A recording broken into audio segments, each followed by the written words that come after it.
dia, boa tarde, boa noite, já que nós não sabemos exatamente quando essa apresentação ou quando essa gravação será vista. Meu nome é Adriano Peixoto, eu sou professor do programa de pós-graduação em psicologia da Universidade Federal da Bahia e hoje estamos juntos aqui para falar com vocês. Boa noite, já que nós não sabemos exatamente quando. Para falar com vocês sobre um tema que é um tema de interesse do nosso programa, um tema que faz parte das nossas linhas de investigação, principalmente daquelas que giram ao redor da linha de pesquisa de indivíduos, organizações e trabalho, que é sobre o perfil de atuação, a atuação profissional do psicólogo das organizações e trabalho no Peru. E para isso, nós contamos hoje com a presença do professor Carlos Alberto Pulido, da Universidade San Marcos, no Peru.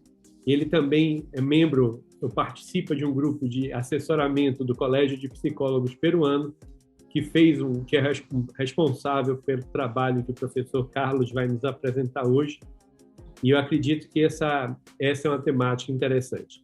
Então, a ideia é que tenhamos uma fala em torno de 40 minutos e depois abriremos o espaço para as perguntas que estiverem no chat.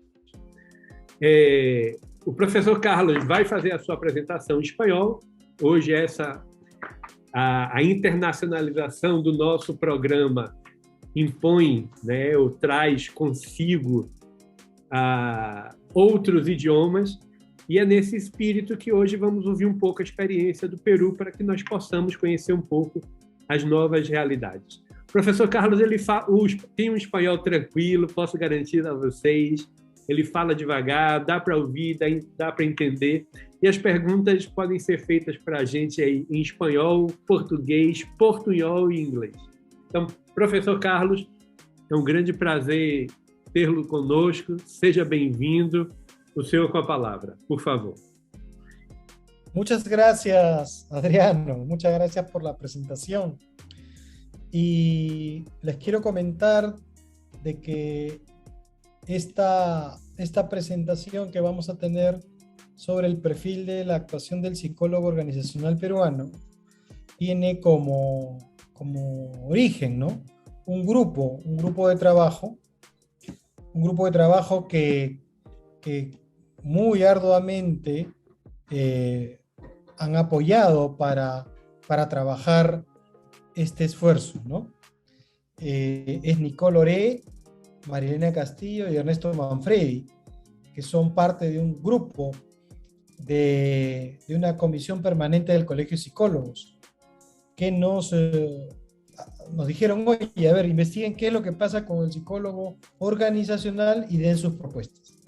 De hecho, hay más información, pero yo para esta ocasión solo voy a mencionar la encuesta que aplicamos y que voy a proceder a explicar. ¿Ok? Este fue la resolución del decano del Colegio de Psicólogos del Perú, y ahí estaban las personas que hemos mencionado. Y se trataba de que en un periodo de un año hagamos una propuesta de primero saber qué ocurre con el psicólogo organizacional peruano y luego una propuesta que le hemos plasmado en un documento, ¿no? Que ya lo tienen, que me imagino justo ha habido una transición, han pasado de un decano a otro y estamos en esa transferencia. Bueno, vamos con la ficha técnica, ¿no? ¿Qué significa esto? Es un diagnóstico del perfil del psicólogo organizacional en el Perú. Es una técnica cuantitativa mediante encuestas virtuales anónimas. Se trabajó, digamos, en una base de datos. Me parece que fueron alrededor de 2.000 personas a las cuales se enviaron estas encuestas, de los cuales 273 respondieron, ¿no? En ese sentido es un muestreo no intencional. Eran preguntas hechas específicamente para sondear los criterios que vamos a conversar, y esto se trabajó en marzo del 21, ¿no? el año pasado, en plena pandemia. Bueno, de esas 273 personas que respondieron, la mayoría se reconoce como psicólogo organizacional, que son 260. Pero para poder hacer nuestro análisis, hemos filtrado a aquellas personas que dicen ser de otra especialidad y nos hemos quedado solo con 260. Todos los datos que ustedes van a ver es a partir de 260, ¿ya? Bueno, y vamos con la información. Lo primero es, notamos algo bien interesante, y es que la mayoría de las personas que dicen ser de la especialidad organizacional tienen el grado de magíster. Si ustedes se dan cuenta, la mayoría, 55.4, dice que tiene el grado de magíster. Esto es poco usual entre las profesiones que elaboran en organizaciones, porque habitualmente las organizaciones no exigen, salvo las de corte público, no exigen estas acreditaciones. Basta con que seas bachiller, y dado el nivel de informalidad que existe, también el nivel de licenciatura, ¿no? Pero digamos que no es usual. En ese sentido nos sorprendió ese alto porcentaje de magíster. De otro lado, personas que dicen ser licenciadas, que es el paso previo para colegiarse, 5%, 91 personas. Entonces, ese es otro dato interesante. ¿Por qué? Porque luego le preguntamos a las personas, oye, ¿ustedes están colegiadas? Y nos encontramos con que el 80% de las personas sí se encuentran colegiadas. Ese también es un dato relevante para el tema. Ahora hay que, obviamente, tener en consideración que esta data nos proporcionó el Colegio de Psicólogos, y en ese sentido es data que tiene esa peculiar muestra, ¿no? Son los colegiados. Pero aún así, si ustedes se dan cuenta, hay un 20% que dicen que no está colegiado, ¿no? Y creemos que este alto nivel de magíster, o de esa prueba, por las exigencias que ahora tenemos en el plano educativo, especialmente universitario, en pre y posgrado, de que tienes que tener como mínimo el grado de magíster, ¿no? Eso es una explicación por qué es tan alto este porcentaje. Pasamos a la siguiente. Un ratito. Esto. A ver. Dice, ¿y usted cómo obtuvo la especialidad organizacional, ¿no? O sea, ¿qué hizo para ser parte de la especialidad? Recordemos que esta pregunta tiene que ver con, yo me adjudico ser psicólogo organizacional. ¿Por qué? Porque el Colegio de Psicólogos de Perú no brinda la especialidad aún. Hubo un tiempo en que lo propusieron como una especie de candidatura, etcétera, pero no llegó a consolidarse esa estructura de poder,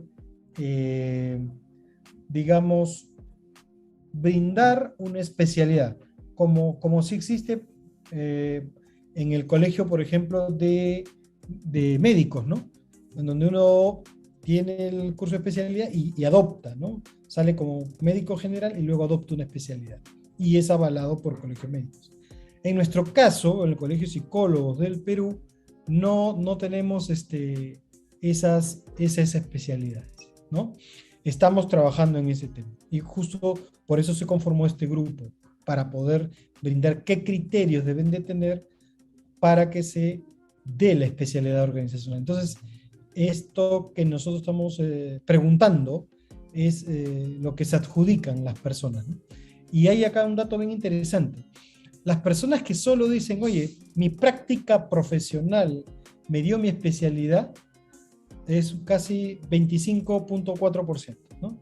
O sea, que solamente le adjudican a la práctica profesional el hecho de poder ser un experto en psicología organizacional del trabajo. Después hay un grupo que le hemos llamado un grupo académico, que es,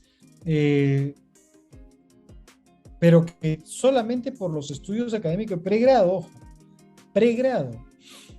Y ahí hay casi un 20%, 19.6%, que dice, bueno, lo que yo estudié en la universidad es lo que me acredita ser un psicólogo organizacional. Y la mayoría, 55%, dice, bueno, yo llevé un diplomado más mis estudios, entonces yo me considero un experto en el área organizacional. Este es un tema para debatir muy, muy importante, porque recordemos que tiene que haber una forma de poder evaluar y brindar la especialidad a los psicólogos en alguna especialidad. Y no se puede hacer en forma informal y simplemente con un criterio de que yo creo que soy de la especialidad tal o cual y lo doy por sentado, ¿no? Eso es bien importante que se reflexione. Después, ¿cuántos años de experiencia tienes en el área de psicología organizacional? Entonces ahí vienen unos porcentajes curiosos, ¿no? En general, las personas dicen que están ejerciendo la mayor cantidad, ¿no? 50.5% dicen que están entre 6 y 15 años. Luego tenemos las personas que tienen 5 años en la especialidad, que son 18.3%, y luego menos de 5 años, ¿no? Que es 24.9%. En general estamos hablando de casi más del 90% de las personas tienen menos de 15 años ejerciendo la profesión o diciendo, bueno, yo soy un psicólogo organizacional, ¿no? Entonces, aquí hay un tema también relevante y es qué pasa con las personas que tienen más de 16 años de experiencia. El que les habla, digamos, tendría más de 25 y yo tengo 51 años. Entonces, ¿qué está ocurriendo, no? ¿Por qué el porcentaje es tan bajo? Porque si sumamos las personas que tienen más de 16 años, estamos hablando de 6.2% solamente. Eso es muy bajo proporcionalmente. Y lo que podemos reflexionar es qué tipo de formación están teniendo este grupo de personas, ¿no? Entonces, otro punto para discutir, ¿no? Después tenemos en qué sector económico ejerce la profesión. Si usted está en el sector privado, en el sector público o mixto. Prima las personas, los psicólogos que trabajan en el sector privado, ¿no? 79.2% de las personas trabajan en ese sector. Sin embargo, hay otro 11.2% que está en el sector público. Eso guarda cierta relación con que, digamos, el motor de las economías, especialmente en este caso tengo que hablar de la economía peruana, se da por casi un 80% del sector privado y un 20% es el sector público, hablando de la población económicamente activa, ¿no? Entonces, y las personas que ejercen la profesión en ambos sectores es 9.6, menos de un 10%. Esto también es relevante porque recordemos que en general quienes tributan, quienes sostienen los países y su esquema de gastos son las empresas del sector privado, ¿no?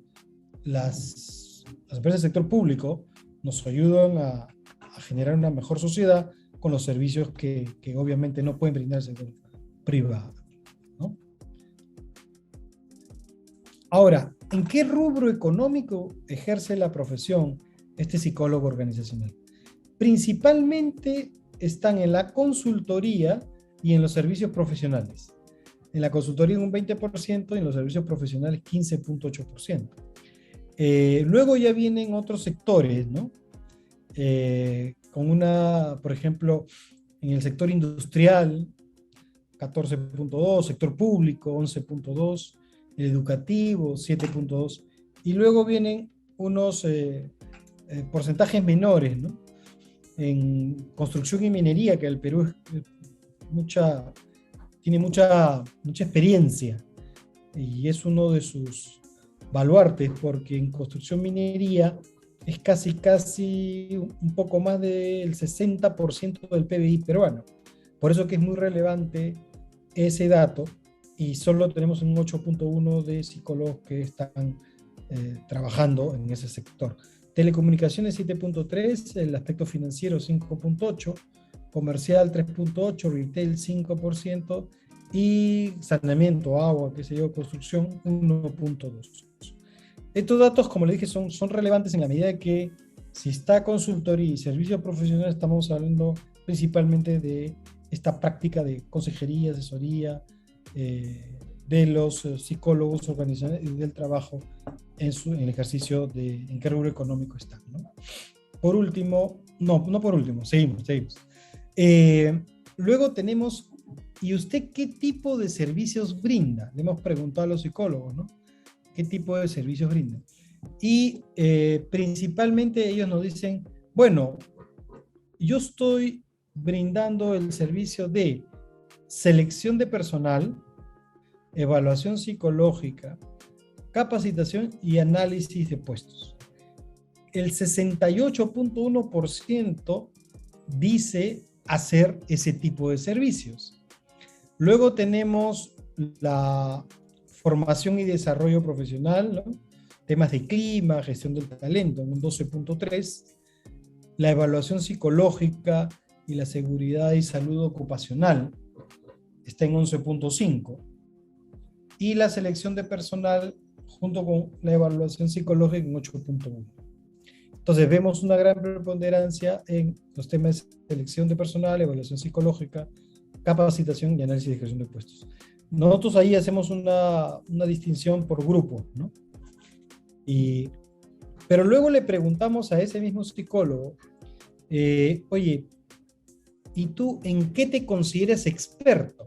¿No? Ok, tú brindas este tipo de servicios, pero ¿en qué eres experto?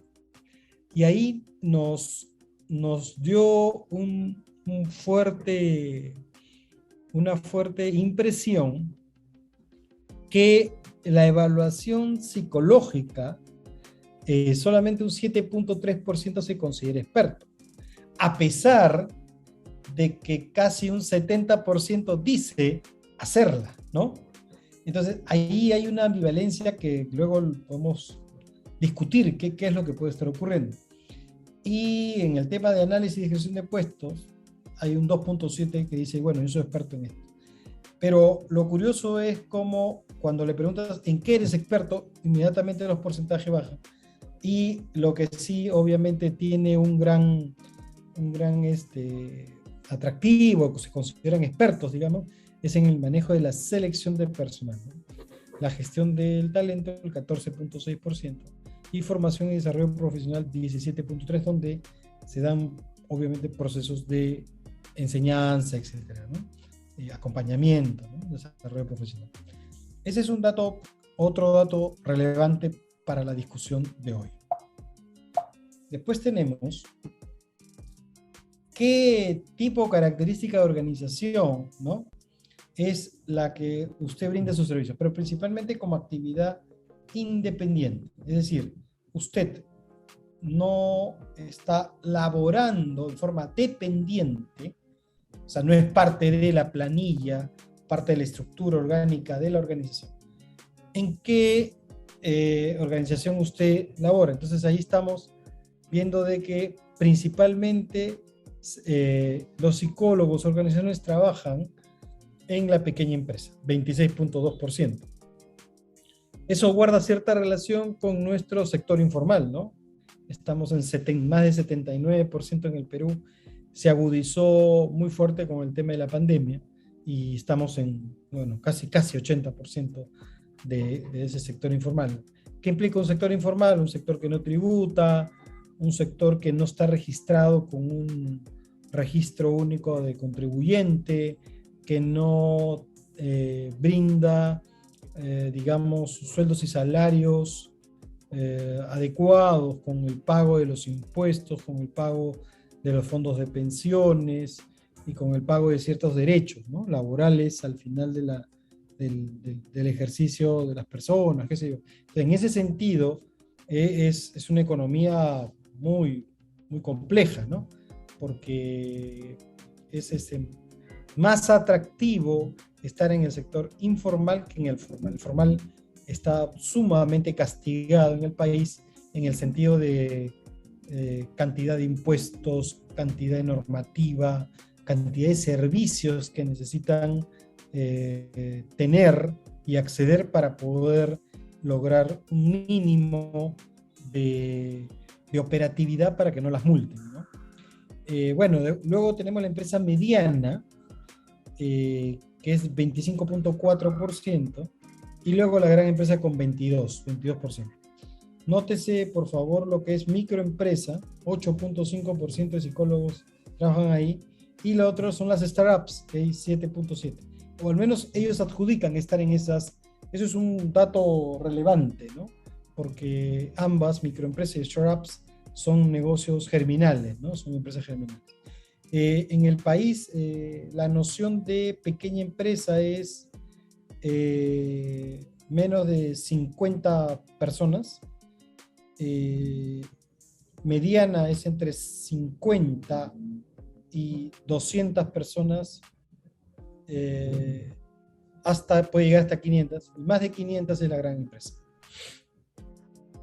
Luego tenemos en la actividad dependiente, es decir, las personas que trabajan dentro de la estructura de una organización, y miren, ahí tenemos que la gran mayoría está en la gran empresa, 46.5%.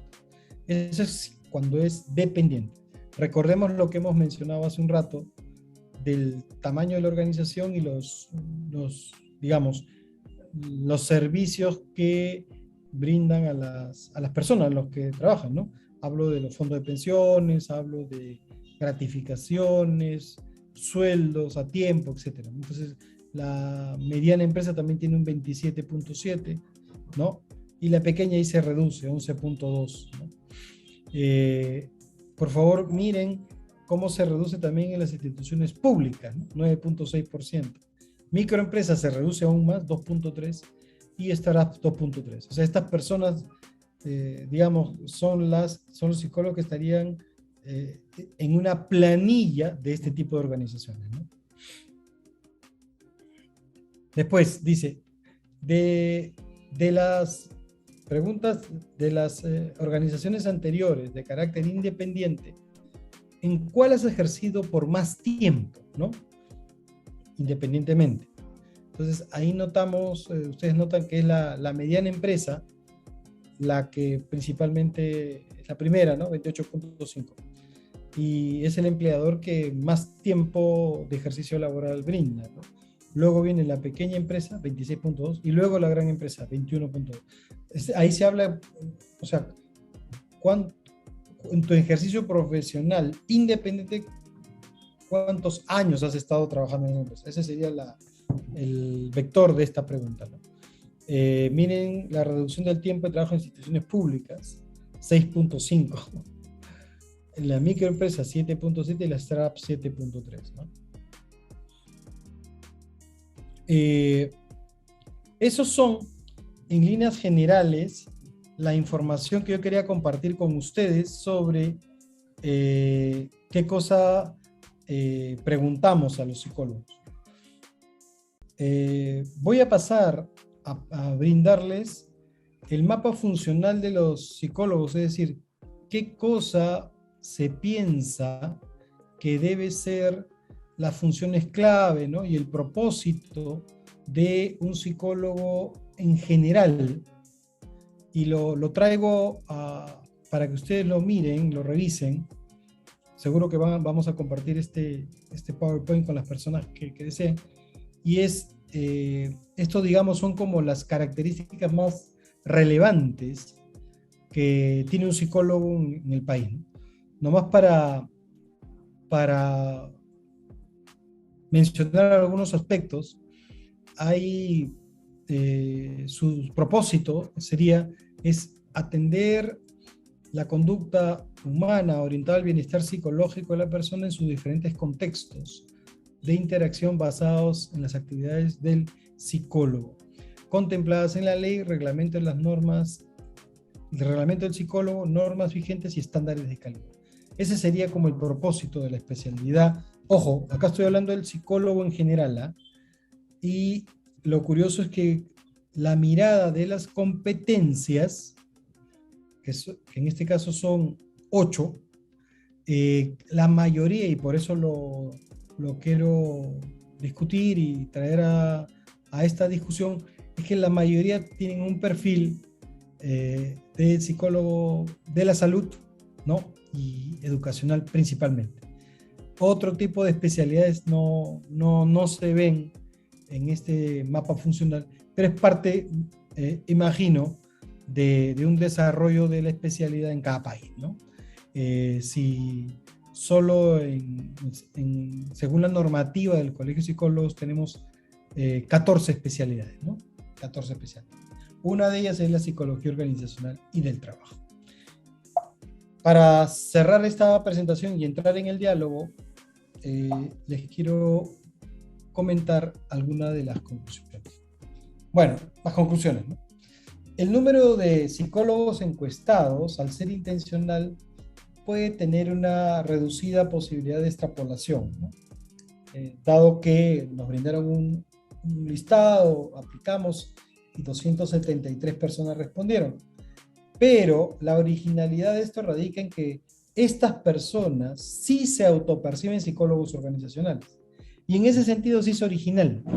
O sea, es bien raro que en una muestra aleatoria de psicólogos, un gran contingente se declare como psicólogo organizacional. La mayoría de veces es psicólogo clínico, psicólogo educativo, ¿no? Y los organizacionales eran, digamos, quinto o sexta especialidad a asumir. Ahora está creciendo el interés en la especialidad. Ese es un primer dato. El segundo dato era lo que les mencioné acerca de que la mayoría tiene grado de maestría, ¿no? Y acá hay dos elementos que pueden discutirse. El primero es qué tipo de tesis o qué temática han abordado en esas tesis de maestría, ¿no? De la especialidad organizacional, y ahí hay un filón para discutir, para conversar.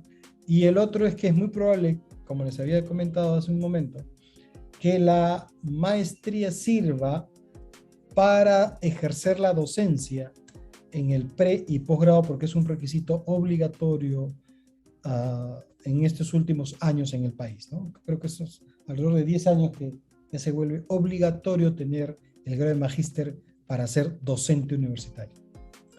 De otro lado, el 80% menciona ser colegiado, y eso también es importante porque creo que puede ser un buen indicador para, digamos, ampliar la especialidad, ¿no?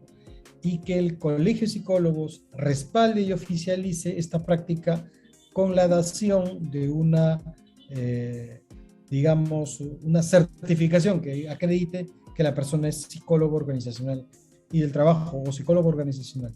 En la normativa del Colegio de Psicólogos, la ley del Colegio de Psicólogos dice solamente psicólogo organizacional.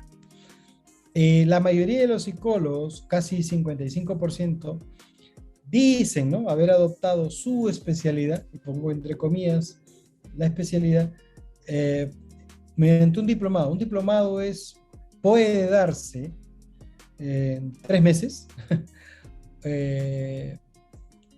o tiene un lapso corto, ¿no?, de formación. Entonces, por eso que es peligroso que simplemente un diplomado sea la característica por el cual las personas sean de la especialidad. Imaginemos en el rubro, para citar al rubro, no sé, pues de abogados, imaginemos que llevan un curso de un diplomado, ¿no?, y se vuelven expertos penales, se vuelven expertos en derecho civil, así es obvio que requiere de más profundización y especialidades. Entonces, ahí esa forma empírica de ejercer la especialidad de psicología organizacional es algo para debatir, y hay una oportunidad del Colegio de Psicólogos peruano, en este caso, porque 1 de cada 5 dice que es suficiente el pregrado, y 1 de cada 4 dice que con la práctica profesional ya es suficiente para ser psicólogo organizacional. Ambas, como sabemos, son situaciones muy superficiales para el tema, ¿no? Después dice 79.2% a laborar en el sector privado, ¿no? En ese sentido, ahí hay un reto interesante para reforzar, porque es el principal empleador de los psicólogos, ¿no?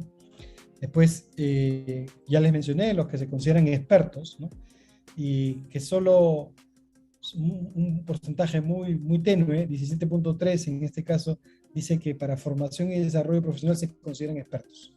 Eso es, contradice la abundancia, ¿no?, de personas que dicen, yo, casi un 68% si recuerdan, decían, no, yo sí brindo estas especialidades, pero cuando dicen cuán experto eres, ese porcentaje se reduce a una cuarta parte, ¿no? Por último, y con esto vamos cerrando el diálogo para pasar a preguntas, es más de la mitad de las personas, 50.5, dicen tener entre 5 y 15 años de experiencia. Después, 5 años de experiencia, 18.3, y 24.9% de personas dicen tener menos de 5 años. Eso significa que casi 90% tienen menos de 15 años, como les mencioné. Entonces, la pregunta que debemos de hacernos es, ¿qué enfoque está predominando en esta generación en la psicología organizacional del trabajo? ¿Con qué paradigmas han sido formados? Porque estas personas son las que van a luego ser los formadores de la siguiente generación, ¿no? Eso es algo para conversar y debatir. Como les mencionaba, el punto 8 es ¿por qué no se consideran expertos? Y hay una ambivalencia entre lo que practican y un criterio de identidad de ser experto o no. Y eso es algo nuevamente para discutir.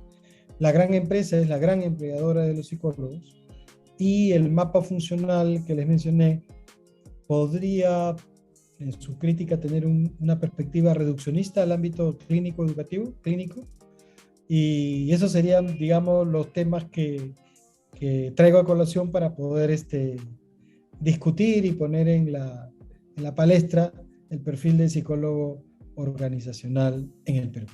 Les agradezco mucho y a la espera de sus preguntas. Ok, Carlos, muito obrigado por sua apresentação. Então, o pessoal que estiver assistindo e quiser fazer alguma pergunta, eu peço que escreva no chat e, à medida que for chegando, a gente vai colocando para cá. Carlos, enquanto não... ¿Te puedo hacer una pregunta en portugués? Por supuesto. Gracias.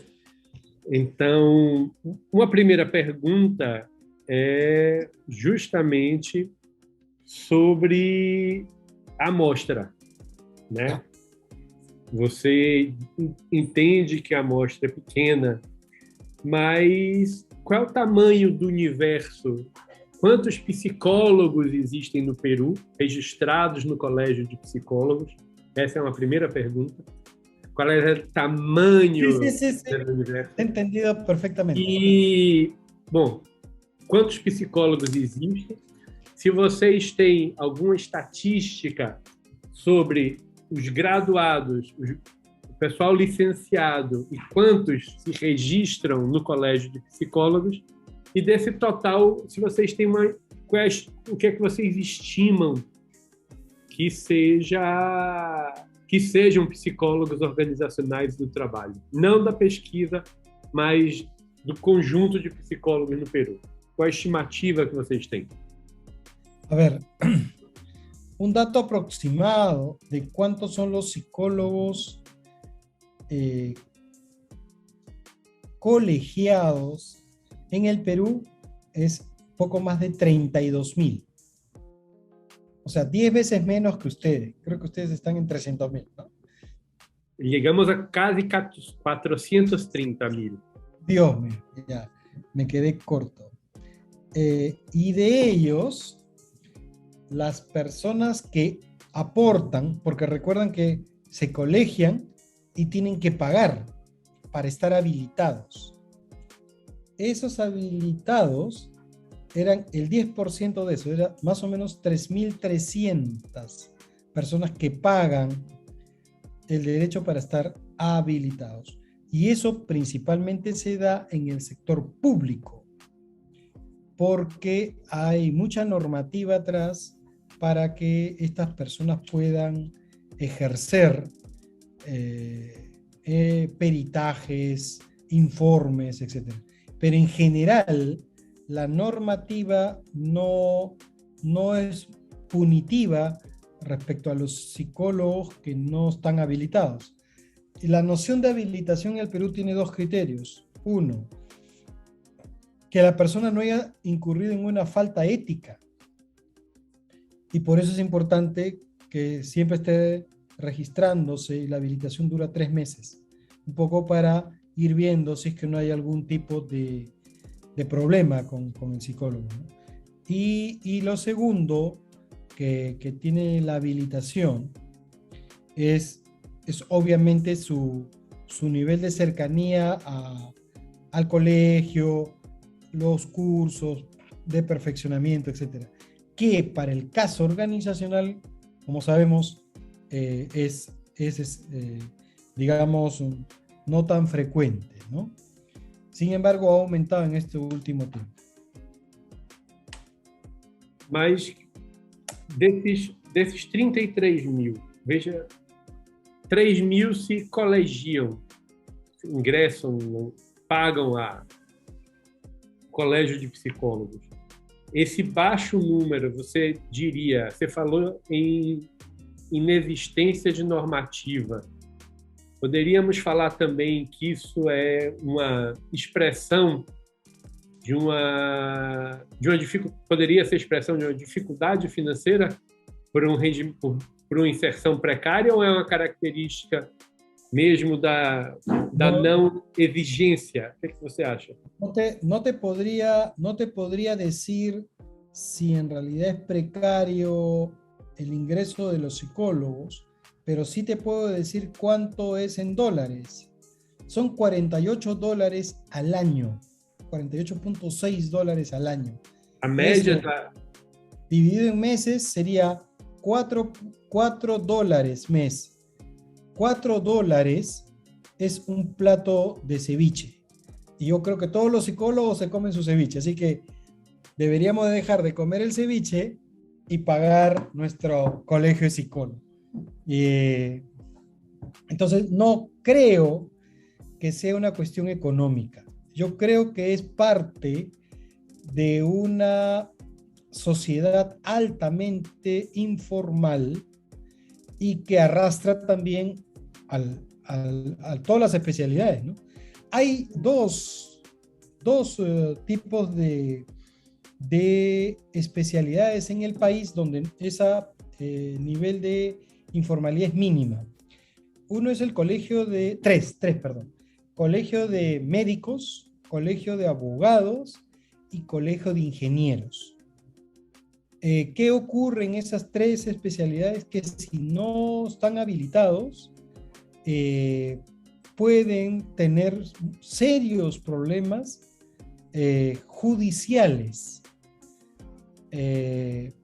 Y hay un gran enfoque de monitoreo de su práctica profesional. Entonces, esas 3, digamos, gremios son relativamente fuertes en este proceder, ¿no? Y entonces, casi persona que se colegia es una persona que paga a su entidad, entonces la vuelve fuerte, ¿no? La vuelve sólida. No se te escucha, Adriano. Perdão. Então, a pergunta seguinte seria: sua amostra, como disse, é uma amostra de conveniência.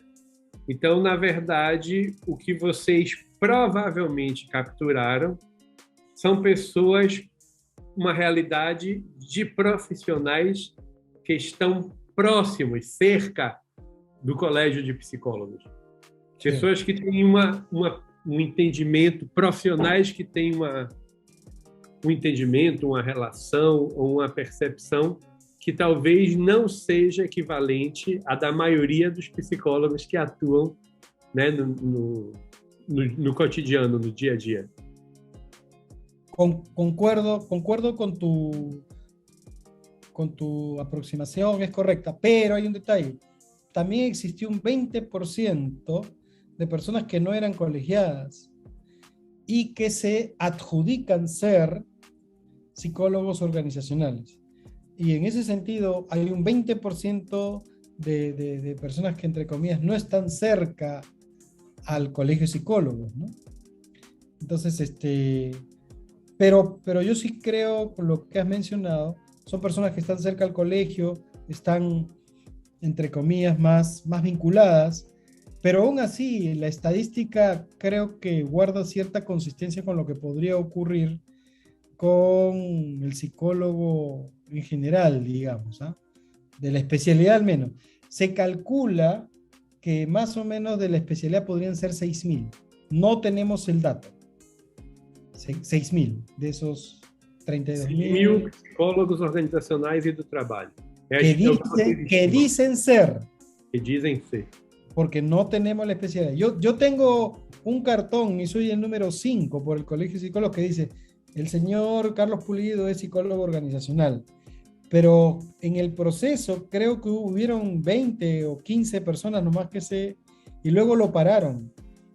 Porque era una entrevista, tenías que llevar una parafernalia, ¿no? Todo un modelo de cómo te evaluaban, cuánto tiempo tenías que estar, etcétera. Parece que eso no atrajo a muchas personas y pocas, digamos, tuvieron esa posibilidad. Pero ahí hay un documento, pero no es lo común, y lo que se quiere hacer es que sea común, ¿no? Que sea formal el que uno diga soy especialista en, y que eso esté validado por tu colegio profesional. En esse estamos. Ok. Nós temos uma pergunta do professor João Saveia. Ele está escrevendo para a gente aqui de Portugal agora. Ok. João pergunta se você tem uma ideia de quantos profissionais de psicologia são formados a cada ano. E se vocês têm uma estatística que diga dos formados, dos que completam seu grau de psicólogos, quantos exercem a profissão e quantos não exercem a profissão. Você tem essa estatística e uma explicação de por que não exerce? Qual é a realidade? Porque no Brasil, por exemplo, a última estatística que nós tínhamos é que de cada 100 psicólogos que se formam, 50 exercem a profissão. ¿Vocês têm alguma coisa semelhante no Perú? Ya, mira, en realidad debo de decirle a Joao que me disculpe, no tengo la información de cuántos psicólogos que salen de la universidad ejercen la profesión, no la tengo. Honestamente, tengo ahí la responsabilidad de brindarte esa data. Nosotros hemos estado mirando principalmente digamos, el área, ¿no? El área que nos compete, pero no en general el tema global. Sí te puedo decir algo, de que dado la alta tasa de informalidad del país, podría decirte que varios de ellos no pueden ejercer, pues, ¿no? No pueden ejercer, por lo mismo que no hay esas posibilidades de empleo, ¿no? Eso sí podría decirlo, pero no tengo el número, no tengo la estadística. No te puedo decir. Eso te la debo. Sim, sem problema. Temos uma outra pergunta aqui da professora Daiane Bentivi, que ela pergunta como o Colégio de Psicólogos enfrenta a questão das práticas que são limites com a psicologia, como os coaches e coisas do gênero. el intrusismo, ¿no?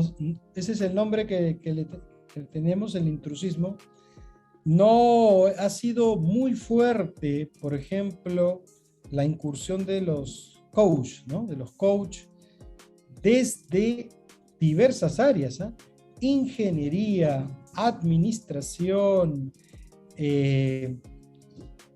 derecho, y en general, no sé si pueda exagerar, pero las personas que ya tenían una práctica profesional y que por A por B eran desvinculados de las empresas, una opción era llevar su curso de coach, que dura 6 meses, creo, y decir que son coach. Y lo curioso es que usan todas las herramientas de programación neurolingüística, de entrevista psicológica, etcétera, y es un fuerte problema de la imagen del psicólogo, porque ellos, ante la pregunta, ¿no? Si saben de psicología, la admiten, ¿no? Dicen sí, pero no es cierto, no han sido formados para ello. Entonces, así como de parte de los coaches hay este intrusismo muy férreo y hay muchas personas en el área de recursos humanos, también hay cierto tipo de certificaciones por parte de las empresas que te brindan, por ejemplo, evaluaciones de clima, evaluaciones de ciertos instrumentos psicológicos, y que como no hay una normatividad clara, esa sola certificación en las personas ya les da la potestad para poder ejercer roles que yo creo que son iatrogénicos, ¿no? Y es peligroso. Cuando digo iatrogenia significa que hacen más daño que bien en los individuos sin quererlo, ¿no? O queriéndolo, porque si tú no es tu especialidad, no deberías, ¿no? No deberías hacerlo. Entonces sí es una problemática muy fuerte y que en los últimos 20 años se ha agudizado con mayor intensidad. Es más, universidades con cierto nivel de prestigio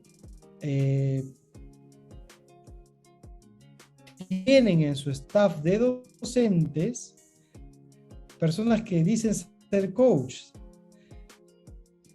y que son de otra especialidad, administradores coach, y brindan cursos en las escuelas de posgrado de trabajo en equipo, liderazgo, feedback, consejería, ¿no? Y no son psicólogos. Entonces el intrusismo es hasta patrocinado por entes universitarios, ¿no? Para responder la pregunta. Aí, nesse quadro de alto grau de informalidade e diante de uma perspectiva de forte intrusismo, como você chama, né, dessa intromissão de outras práticas no campo da psicologia no geral, nesse limite com a psicologia organizacional do trabalho. Então, a pergunta que eu te faria é: qual é o futuro? Qual é a perspectiva? O que é que você acha o que é que nos aguarda enquanto campo profissional no geral, mas de modo mais específico a psicologia organizacional do trabalho? Quais são os desafios que nós temos no Peru para a área? Como é que você enxerga isso? Yo creo que lo más importante es que el Colegio de Psicólogos de Perú, no sé el de Brasil, brinde la especialidad, la genere, o sea, que se formalice la entrega de un documento diciendo: el señor Adriano Peixoto que en una primera fase este tipo de brindar la especialidad sea... nosotros teníamos una estrategia como grupo de trabajo y era que las personas que están más de 20 o 30 años en la especialidad de diversas universidades, que son muy conocidos además, ellos tengan este reconocimiento sin ningún tipo de evaluación, ¿no? Porque son personas que ya han tenido toda una trayectoria, ¿no? Es como que yo le diga, a ver, doctor Adriano Peixoto, dígame, ¿por qué usted, no, se reconoce como psicólogo organizacional? Entonces, es complejo hablar de eso con los expertos. Y que luego vaya en decalaje, en cascada, digamos, para personas que podrían acceder ya con un currículum, ya con un examen de suficiencia, ya con entrevista, ya con sus tesis, ya con algún trabajo de investigación, o sea, multimodal, pero que se formalice. Ese es un primer hito, o sea, un primer desafío. Lo segundo tiene que ver con la parte normativa. Aquello que no está normado no es ejecutado, no lo van a poder ejercer, ¿no? Entonces, ¿qué es lo que ocurre? La persona que se gradúa de psicólogo tiene exigencias, tiene obligaciones, etcétera, y aquella que no está ahí en el mercado brindando servicios y probablemente hasta informales. Entonces, ¿qué tipo de normativa cae o recae sobre la persona que está en ese plano informal o que no es psicólogo colegiado? Y ahí creo que hay que ser muy enfático. Eso debe ser con características penales, ¿no? Debe ser muy, muy peligroso, ¿no? Ejercer una profesión sin que tengas un aval de tu gremio profesional. Esa es una segunda. Y una tercera estrategia es que en el plano educativo seamos más formales. Es decir, yo estoy seguro que varios profesores no tienen su colegiatura y no es exigida en algunas universidades. Entonces, si el propio centro que desarrolla el conocimiento, que son las universidades, no exige, indudablemente una empresa va a tener menos rigor, ¿no? Entonces, esas son las tres posibles estrategias que podemos tener. Entonces, para resumir, sería que el Colegio de Psicólogos de una vez formalice la acreditación de la certificación. 2, normativas muy drásticas que lleguen hasta un tema penal a las personas que la ejerzan sin estar colegiadas. Y lo otro es que las universidades incentiven la formalidad de sus cuadros académicos y de egresados, ¿no? Eso es. Mas não é um contrassenso, não há uma grande... Sua câmera está fechada. Não é um contrassenso falar dessa necessidade de formalização no momento em que, ao mesmo tempo que você reconhece que há um alto grau de informalidade na economia peruana, que essa é uma característica do país?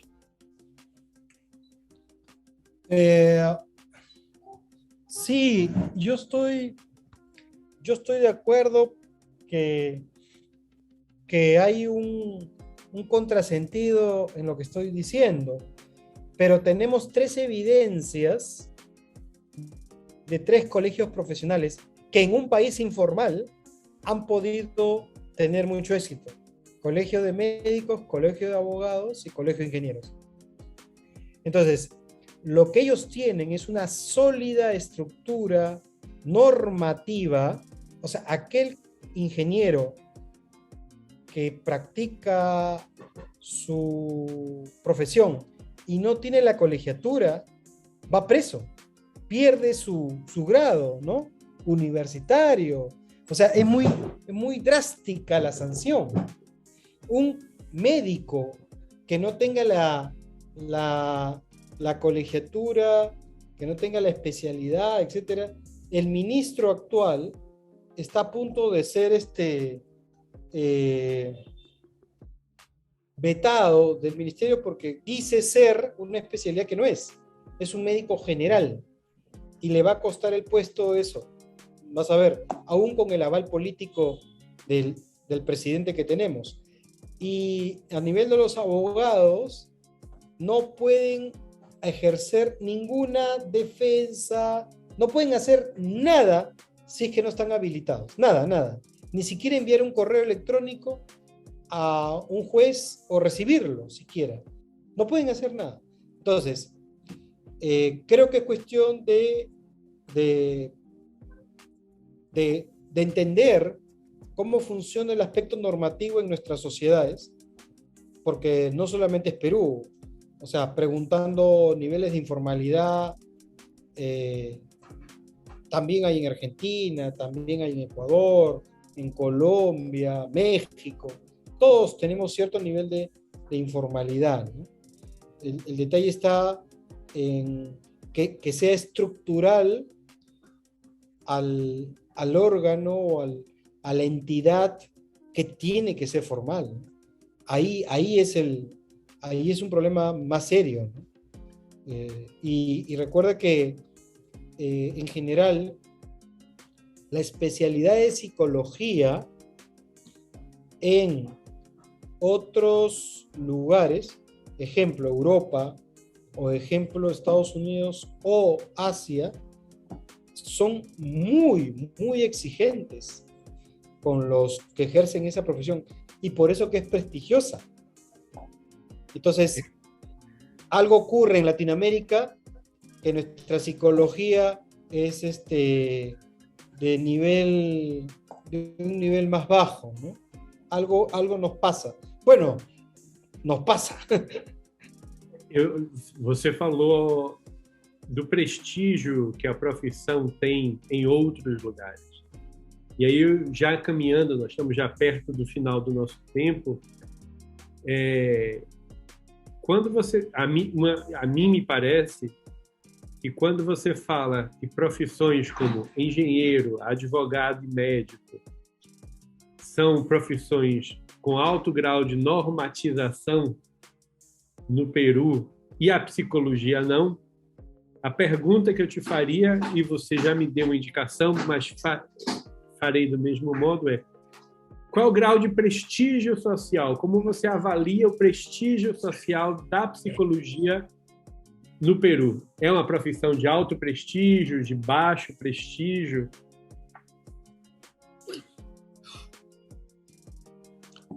Mira, como en toda especialidad, hay un grupo muy, muy pequeño que goza de alto prestigio, inclusive social.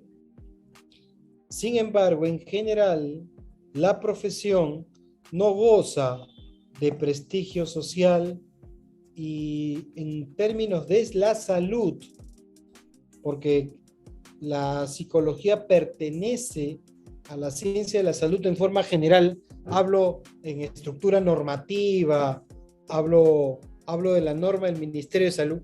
Nosotros pertenecemos al Ministerio de Salud, los psicólogos. Ha llegado a tanto este nivel de desprestigio, por llamarlo así, que le dan a la enfermera, Carlos, le dan al asistente social. Sí. Carlos, un ratito. Se cortou um pouco na última parte. Desde a parte de que um exemplo del prestígio social chegou a tanto que desde esse ponto adelante não te oímos. Ya, ok. Te decía de que ha salido una ley sobre salud mental. ¿Ya? Eso implica que en cada posta médica, estamos hablando de casi 1.900 postas médicas en todo el país, tal vez más, pueden ejercer ese rol enfermeras, asistentes sociales médicos, pero no los psicólogos. Estamos hablando de salud mental. Entonces, ese es si respondo a tu pregunta de cómo estamos en prestigio, esa es la respuesta. Después, a nivel de los problemas de violencia física, ¿no? Agresión a las mujeres, y de manejo de conflictos familiares, hay mucha incidencia de mortalidad de las mujeres en Perú. Me arriesgo a decir si son 120, 100 que matan cada mes. Es muy alto. Entonces, ¿qué ocurre? Mencionaron que debe haber un psicólogo en los colegios para que ayude en el proceso formativo de los estudiantes. Cuando hicieron la estadística, todos los psicólogos que están actualmente en el campo profesional, todos, no alcanzaban para cubrir las demandas de todos los colegios. O sea, esa es la brecha que hay entre una necesidad y una oferta, ¿no? de la profesión. Sin embargo, para no ser tan dantesco ni tan feo, hemos encontrado que en los últimos 10 años hay un uso intensivo del aporte que pueden tener los psicólogos para diversas problemas sociales. O sea, ya llaman al psicólogo cuando ocurre un problema de carácter social. Antes era el comunicador, el periodista, el político. Ahora ya están llamando a un psicólogo.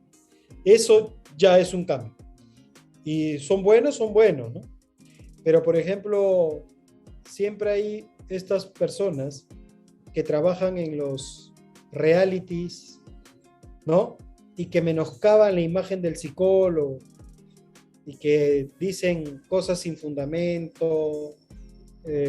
La persona que es más conocida en el país de cuestiones astrológicas es psicóloga.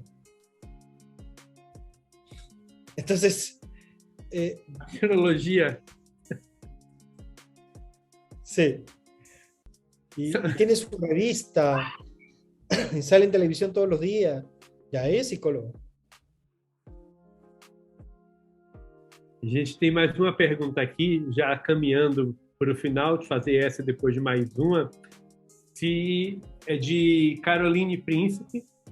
Ela pergunta, ela pede, né, se você poderia falar um pouco sobre a atuação do profissional de psicologia das organizações do trabalho no Peru, fazendo uma breve comparação com a atuação de outros profissionais nos recursos humanos. Então, existe algum tipo de conflito entre o psicólogo e outros profissionais que atuam nos recursos humanos? Essa é uma área onde a gente temos forte presença, os psicólogos não atuam. Como é que você vê isso? Lo que sucede es que hay una delimitación bien clara del proceso formativo. Aquella persona que ha sido formada en universidades de élite o correctamente formados, ellos accesan a esas posiciones de recursos humanos.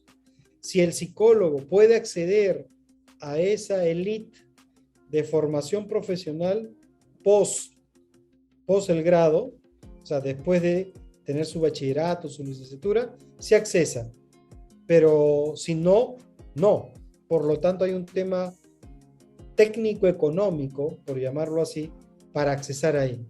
Una vez que ingresa, es una persona que tiene muchas capacidades, porque usa no solamente las tecnologías de la administración, sino las psicológicas, y por lo tanto es mejor valorado. Pero si tú me dices cuántos hay probablemente de cada 10, tal vez solamente 3 sean psicólogos, 7 son de otras especialidades. Tanto así que hay como 2 o 3 gremios que agrupan a personas que se llaman Asociación Peruana de Recursos Humanos, Asociación de Empresas con Trabajo Responsable. O sea, son formas de organizar la actividad de recursos humanos en donde no están promovidas ni por el Colegio de Psicólogos ni por psicólogos, pero que el psicólogo accesa si es que ingresa, como te digo, a esta elite formativa profissional.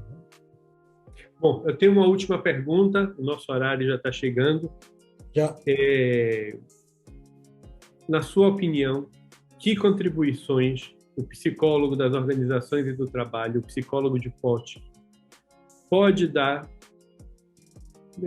a nossos países latino-americanos que são tão caracterizados por uma grande informalidade e onde uma grande quantidade do trabalho acontece fora das organizações formais?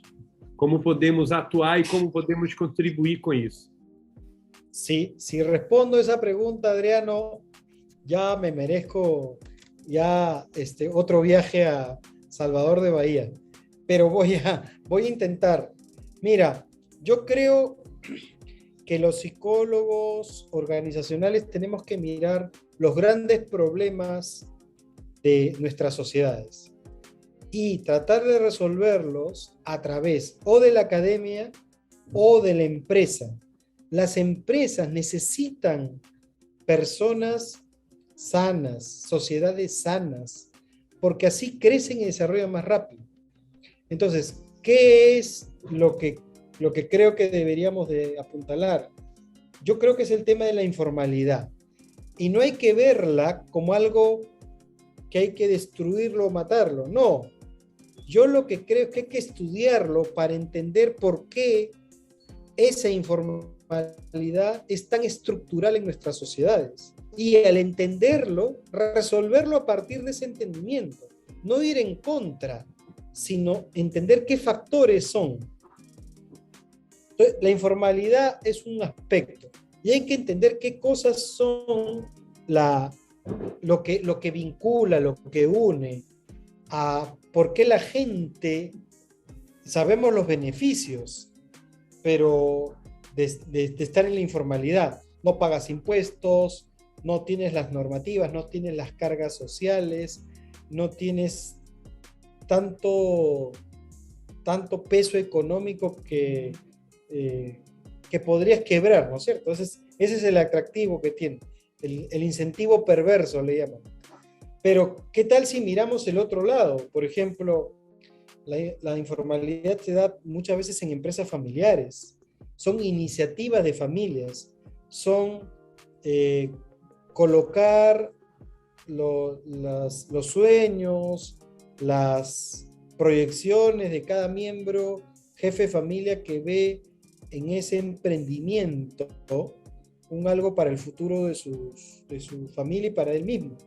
Eso hay que investigar. Entonces, creo que ese tema, si lo miramos desde el enfoque de la empresa familiar, podría tener un aspecto resolutivo. El otro tema es la mortalidad que tienen las empresas. Creo que eso también debemos de investigarlo, porque de cada 100 empresas, por ejemplo, en el país, en el año 1 mueren casi 70. En el año 2 mueren casi 90. ¿Sí? ¿Se entendió? De cada 100 empresas, solamente quedan 5 al cabo de 3 años. Entonces, esa mortalidad significa inversión, capacitación, enanismo empresarial. Hay una serie de consecuencias. Creo que hay que mirar la mortalidad de las empresas. Algo tenemos que ver, de nuevo, no del enfoque de saber por qué perviven, porque eso ya está hasta sobrediagnosticado, sino entender cuál es la forma de resolverlo. ¿Qué podemos hacer a nivel latinoamericano para resolverlo? Por último, y con esto ya acabo, es el tema de cómo entender el liderazgo de las empresas. Cuando hay un gran líder, ¿no? Y no solamente es masculino, porque ahí quisiera referirme a lo femenino. Yo creo que hay una tremenda oportunidad en el lado femenino del desarrollo del liderazgo de las empresas. En Perú, por ejemplo, cuando hubo la pandemia, nuevamente las mujeres nos salvaron de morirnos de hambre. Y hablo en general de esas ollas comunes, de ese emprendimiento de capacidad de organización, de esa posibilidad de conectar personas. Las madres, las líderes, las mujeres líderes tienen una tremenda potencia para eso. Entonces creo que ese es un tercer vector que los psicólogos organizacionales debemos de mirar a nivel latinoamericano. Y por ahí podría ser, Adriano, la ruta de qué cosas debemos de investigar. Lo curioso es que eso no lo miramos, pues, porque estamos pensando en trabajo en equipo, en la minera que te paga un montón de plata, lo cual no está mal, pero hay que ver el otro lado también. Ok, muito obrigado, Carlos. É interessante, você traz algumas questões muito interessantes para reflexão. Mas infelizmente o nosso horário já chegou. Então quero, em nome do programa de pós-graduação em psicologia da Universidade Federal da Bahia, e mais especificamente da linha de pesquisa em psicologia, organizações e trabalho, agradecer a sua apresentação, as suas ideias, as suas palavras, e certamente que vamos continuar discutindo e construindo um pouco, aprofundar a nossa compreensão sobre os desafios que a nossa área tem, como nós podemos contribuir para melhorar a vida das nossas populações e nossos países. Carlos, muito obrigado a você. La palabra es tuya para que puedas hacer una última presentación, una despedida, lo que quieras. Bueno, yo estoy muy agradecido a ti, Adriano, en representación de la Universidad Federal de Bahía y esta invitación. Muy agradecido a tu familia. Están ahí, yo sé que estás y todo el esfuerzo que implica hacer esto online. Estamos cerca.